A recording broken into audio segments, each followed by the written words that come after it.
কিয়ামতের দিন মানুষকে যখন উঠা হবে তখন উলঙ্গ অবস্থাতে উঠাবেন। উলঙ্গ, গায়ে কোনো জামা থাকবে না, কোনো কাপড় থাকবে না, কোনো পায়ে স্যান্ডেল থাকবে না, খাতনা বিহীন করে উঠাবেন। আপনারা বলবেন মৌলভী সাহেব খাতনা বুঝতে পারলাম না, তাহলে আমাদের বাদিয়া সোসাইটিতে যেই ভাষা ব্যবহার করা হয় মুসলমানি দেওয়াকে বলা হয় কি যে খাতনা, তো খাতনা বিহীন করে উঠাবেন।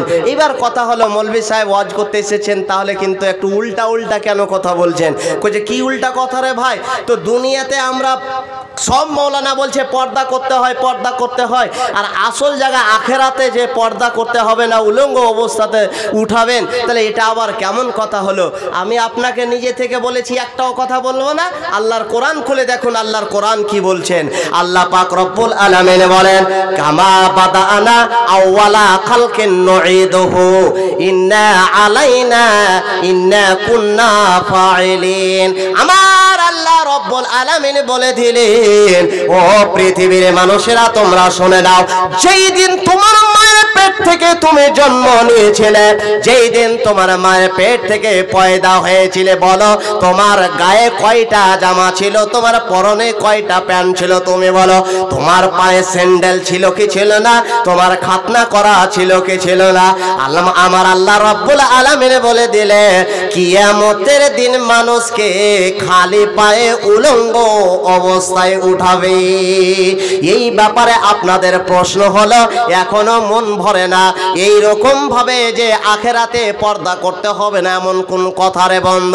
এই ব্যাপারে আমার রাসূল সাল্লাল্লাহু আলাইহি ওয়াসাল্লাম বললেন, ইয়াউমা ইউশারুন নাসু ইয়াউমাল কিয়ামাতি উফাতান উরাতান গুরলা। যেমন ওইভাবে আমার রাসূল বলা যে উলঙ্গ অবস্থাতে খাতনাবিহীন করে উঠাবেন, তেমন আমার আল্লাহর রাসূলের স্ত্রী মা আয়েশা রাদিয়াল্লাহু তাআলা আনহা আমার রাসূলকে সওয়াল করে দিলেন, কুলতু ইয়া রাসূলুল্লাহ, হে আল্লাহ পাকের রাসূল, আর রিজালু ওয়ান নিসাউ জামিয়া, কিয়ামতের দিন একই জায়গাতে নারীরা থাকবে, একই জায়গাতে পুরুষেরা থাকবে, একই জায়গাতে বেটা ছেলে থাকবে, একই জায়গাতে বেটি ছেলেগুলো থাকবে, তাহলে আল্লাহর রাসূল বলুন তো ইউ ওর দিকে তাকাবে আর ও ওর দিকে তাকাবে, তাহলে তাকাবে, তাহলে পর্দাটা কোথায় যাবে? আমার রাসূল সাল্লাল্লাহু আলাইহি ওয়াসাল্লাম বললেন, ক্বালা ইয়া আয়েশা আল আমরু আশাদ্দু মিন আইয়ানজুরা বাযুহুম লিবাযিন। আয়েশাকে উত্তর দিলেন আমার রাসূল বললেন, সেই দিনটা এত কঠিন দিন হবে, এত গড় ফিকিরের দিন হবে, এত চিন্তিত দিন হবে যে চিন্তার কারণে এক অপরের দিকে দেখবার সময় পাবে না। আপনি বলবেন মৌলভী সাহেব আপনাকে আসলে এবার অরিজিনালি একটু উল্টা উল্টা কথা বলছেন, এরকম মনে আসে। কইছে কেন? কইছে দুনিয়াতে নেই সব সময় আমরা কাজে ব্যস্ত থাকি, খাড়ায় ভুট্টা নিরাই, খাড়ায় দোকান খুলি, তারাই ব্যবসা করি, এই করি ওই করি, তাহলে আখেরাতে তো আমাদের কোনো কাজ কাম কিছুই নাই, তাহলে ওইখানে বসে থাকবো, তো ওইখানে যে আমাদের 24 ঘন্টা যে বসে থাকবো, তো চুপচাপ কি আর বসে থাকা যায়? চোখটাকে কি নিচে দিকে মুড়ি করে থাকা যায়? জি, সেই দিন তো একবার না একবার মেয়ে দেখে যাবেই যাবে চোখটা। এটা আবার কেমন কথা হলো? আমি বলেছি কি? আমি বলিনি, আমার রাসূল বলছে সেই দিনটা হবে খুব কঠিন দিন, সেই দিনটা হবে কষ্টকর, সেই দিনটা হবে গড় ফিকিরের, সেই দিনটা হবে সেই দিন কঠিন চিন্তা ভাবনার দিন। আপনি বলবেন যে মৌলভী সাহেব সেদিন তো দেখ চোখটা যাবেই যাবে, তাহলে এমন একখানা হাদিস আপনাদের সামনে বলবো, যেই হাদিসটা মনে হবে যে আজকের জীবনের প্রথম আজকে হয়তো শুনলাম। কেন? হাদিসটা আমাকে বড় মৌলানা বলে আমরা আখ্যায়িত করিয়েন না, কিন্তু আমি নজরটা গিয়েছে বলে আমি খুব ছোট মৌলবি ভাই, তাহলে আমি কি বলবো হাদিস দ্বারাতে বুঝিয়ে দেব। এবার দুনিয়াবি একটা উদাহরণ দিই। রেশনের মাল ডিলারের বাড়িতে যখন আমরা উঠাই কি উঠাই না? আধার লিঙ্ক দিয়ে কি দেয় না? আধার লিঙ্ক দিয়ে, হ্যাঁ কি না বলুন না? আধার লিঙ্ক দিয়ে আল্লাহর ওয়াস্তে বুকে হাত দিয়ে বলুন তো, আপনার যে বিশ্বাস এখনো হয় না, এখনো হয় না যে চোখ কেন যাবে না, সেখানে তো বসে থাকারই কাম। তো চোখ যে যাবে না এবং হয়, তো দুনিয়ার উদাহরণ দিয়ে কি বুঝাচ্ছি আপনাকে, কি যে ডিলারের বাড়িতে আপনার বাড়ির পাঞ্জরকার পার্শ্বে পড়োশি একটা মহিলা, যেই মহিলাটার যে মেয়ে ছেলেটার স্বামী কেরালায় দিল্লিতে খাচ্ছে, বাচ্চা কোলে করে নিয়ে ও বেচারা মাল উঠাবে, তো আধার কার্ডটা নিয়ে ডিলারের বাড়ি গিয়েছে। এবার উল আগে লিঙ্কটা করতে চাইছে, আগে চাইছে। বুকে হাত দিয়ে বলুন তো আপনার মন কি চেয়েছে যে মেয়ে ছেলেরা যখন আসছে তো ওরা কি আর লাইনে থাকবে, হোড়াহড়ি গুতাগুতি করবে, আগে ওইটিকে ছেড়ে দাও। এটা হয়েছে?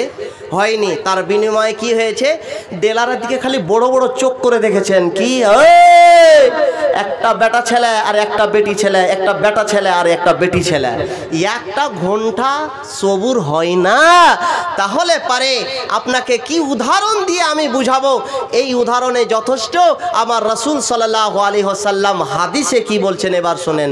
আল্লাহ রাসূল সাল্লাল্লাহু আলাইহি ওয়াসাল্লাম বললেন, ইন্নাল আরাকা ইয়াউমাল কিয়ামাতি লা ইয়াজহাবু ফিল আরজি 70 বাআ। আমার রাসূল সাল্লাল্লাহু আলাইহি ওয়াসাল্লাম বলছেন, কিয়ামতের দিন মানুষ এত চিন্তিত হবে, মানুষ এত ব্যস্ত থাকবে রে বন্ধু। এখন প্রায় আমাদের গরমের সিজন, এই যে মজলিসে, পবিত্র মজলিসে আমরা বসে বসে ওয়াজ নসিহত শুনছি, এখনো প্রায় লোকের শরীরে কিন্তু ঘাম ভাম এসেছে। আমার রাসূল সাল্লাল্লাহু আলাইহি ওয়াসাল্লাম বললেন, কিয়ামতের দিন মানুষ কতটা গর্বফিকির করবে, কতটা নিজে নিজে চিন্তা করবে। আমার রাসূল বলছে, ওই টেনশনের কারণে মানুষের শরীর থেকে ঘাম বের হবে, পাসিনাগুলো বের হবে। আমার রাসূল বললেন, তোমরা হাত দিয়ে মাপো তো তোমাদের ৭০ হাত কত দূরে যাচ্ছে। আমার রাসূল সাল্লাল্লাহু আলাইহি ওয়াসাল্লাম বললেন, ওই ৭০ হাত তোমরা গর্ত করো, আর ওই গর্তটা দেখো, ওই খালটা দেখো যে কত বড় খাল হলো। আমার রাসূল বলছেন, একটা লোক এতটা শরীরের পাসিনা বের হবে, এতটা চিন্তিত হবে, এতটা ঘামবে যে ওই ঘামগুলো ৭০ হাত গর্তখানা, ৭০ হাত খালখানা ভর্তি হয়ে যাবে। ওয়া ইন্নাহু লা ইয়াজহাবু ইলা আও আযানিহিম। আমার রাসূল সাল্লাল্লাহু আলাইহি ওয়াসাল্লাম বললেন, তোমরা শুনো, কিয়ামতের দিনে এতটা তোমাদের শরীরের পাসিনা হবে, এতটা শরীর থেকে পাসিনা বের হবে যে কিয়ামতের দিন ওই লোকটার শরীরের পাসিনাতে তার কান পর্যন্ত সে ডুবে যাবে। আবার ভাই জানেরা, তাহলে কিয়ামতের অবস্থা সম্পর্কে কিছু হাদিস আর কোরআন হলো, হ্যাঁ না বলেন, আল্লাহর রাস্তে বলা হলো কি হলো না? আমিও আপনাদের টাইমের কাছে আছি বাবাজিরা। আজকে আপনাদের জন্য সুন্দর একখানা অফার নিয়ে এসেছি। অফার যদি নিজেকে না মনে করেন যে আজকে ভালো জানে গিয়েছিলাম আর বসেছিলাম, তাহলে ভালো জিনিসকে পেলাম, আজকে মন ভরে গেল। যদি মন ভরার মতো জিনিস না দিতে পারি, তাহলে মসজিদে কিছুক্ষণ থাকবো, আপনাদের আমার কাছে যা করার করে নেবেন হিসাবটা। তাহলে কি বাবাজিরা, কিয়ামতের হালাতের ব্যাপারে, কিয়ামতের অবস্থার ব্যাপারে যদি বলে যায়, তাহলে বলে যেতে গেলে অনেকটা আরো সময় দরকার। এখন আপনাদের কাছে আসি, তাহলে সময় পেলে অন্য সময় আমি বলবো ইনশাআল্লাহ। বাবাজিরা, আমাদেরকে সব থেকে যে জিনিসটা ভাবতে হবে, আমি ওই বিষয়ে কথা বলবো মনে করেছিলাম কি যে কবরের সম্বন্ধে, কিন্তু আমার পূর্বেকার যিনি ছিলেন উনি কবরের আযাব, কবর সম্পর্কে বলে দিলেন, যার কারণে ওই বিষয়টাকে আমি চেঞ্জ করে দিলাম। আমার মা বোনেরা, আপনাদের ব্যাপারে আমার শ্রদ্ধেয় শেখ একজন বলছিলেন যে কিছু মা বোনদের সম্পর্কে বলতে হবে, তাহলে ইনশাআল্লাহ আমি ট্রফিকটা ওই দিকে ধরে নিতাম, তাহলে মোবাইলের জন্য ধরতে পারি না। কেন যে তখন বলবে যে এখানে যে ওয়াজটা, ওখানে ওয়াজটা, ওখানে ওয়াজটা, যার কারণে একই জায়গাতে ইউটিউবে জামানায় ধরা পড়বো না, যার কারণে আমাকে চেঞ্জ করতে হচ্ছে। তাহলে কিছু সময় পেলে আমি কথা বলবো ভাই, মা বোন আমার, আপনাদের ব্যাপারে অবশ্যই বলবো। তাহলে আপনারা একটু আওয়াজটা বন্ধ করুন। কি কথা আজকে যে জিনিসটা মেন আমাদের সেই জিনিসটা কবরকে দেখে সব সময় ভাবতে হবে। কেন? কবর মিনিটে মিনিটে সেকেন্ডে সেকেন্ডে আমাদের ডাকছে রে বাবা। কবরটা আমাদের মিনিটে সেকেন্ডে সেকেন্ডে সব সময় আমাদের অপেক্ষা করছে। কবরটা যার ঠিক হবে তার সব। কবরের সম্পর্কে আমি বয়ান করব না, শুধু একটা কবিতার ভাষাতে কবিতা আবৃত্তি করব, কবিতা পড়ব, একটা শের পড়ব। সেই শেরের মধ্য থেকে আপনাদেরকে বুঝে নিতে হবে যে কি বলতে চাইছে। সেটা হলো কি, কবিতাটা কি? প্রতিদিন ডাকি তোমায়, প্রতিদিন ডাকি তোমায়, নেহি কোনো চেতনা, সময় থাকিতে কর পরকালের সাধনা। কয়বার কব বসতে? হাজি বাজারে ঘোরা হয়ে গেল, টাকা শেষ নাকি? তাহলে কাইলি টিকিট করতে হবে, একটা বাইরে যেতে হবে, তারপর টাকা নিয়ে এসে খরচ। বসে যান জি ভাই, বসে যান।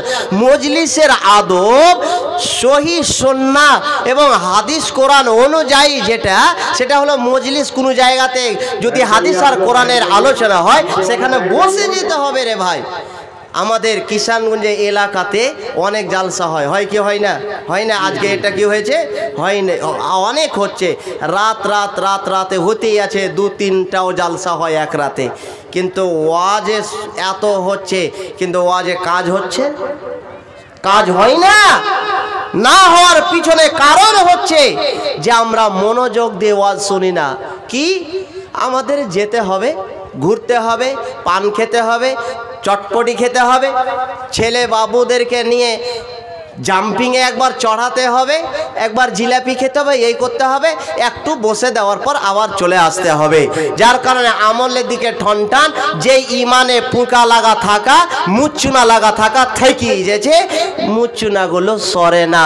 আর দ্বিতীয় হলো কি, এই যে জায়গাগুলো ফাঁকা ফাঁকা রেখে দিয়েছেন, শয়তান সব সময় আপনার পার্শ্বে বসে আছে আর কোচে সেটা বসিস না কেন, পকেট মার হয়তো হইতে পারে, পকেট মারি করে নিতে পারে, আপনার ইমানটা নষ্ট করছে বাবাজিরা। অতএব একটু সেটে বসুন, আল্লাহর ওয়াস্তে টাকা কমে যাবে না, আপনাদের টাকা চুরি হবে না। একটু আল্লাহর ওয়াস্তে আসুন এবং দাঁড়িয়ে থাকেন না। কি বলছি?